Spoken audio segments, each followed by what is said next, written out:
This mother is waiting for her baby to be seen as he's hooked up to a small tank of oxygen, an essential element that's beginning to run out in the Bolivian capital. The hospital says they only have 36 hours of it left. It's really difficult to get oxygen, and my baby depends on it.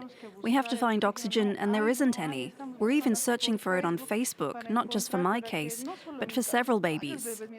And it's not just oxygen. Fuel, medicine, even food are all becoming scarce in La Paz, which has been cut off from the rest of the country, rocked by strikes and roadblocks since early May.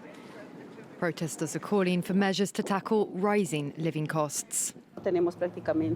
We have practically nothing left. You can't even find an egg, and the vegetables that do arrive have skyrocketed in price. It's very sad to see our country come to this. The government is also to blame. Many of the laws it passes hinder rather than help.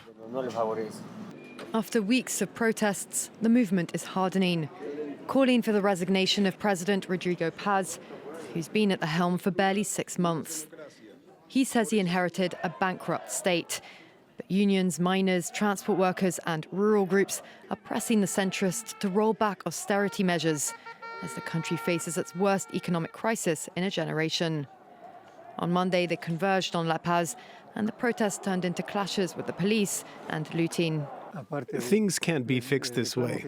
Even if the people's demands are justified in many, many ways, there's also crime involved. The government accuses former socialist President Evo Morales of being behind the protests and has promised to bring the troublemakers to justice. The United States has affirmed its support for Rodrigo Paz's government, the Deputy Secretary of State claiming, without evidence, that the demonstrations amounted to a coup backed by organized crime.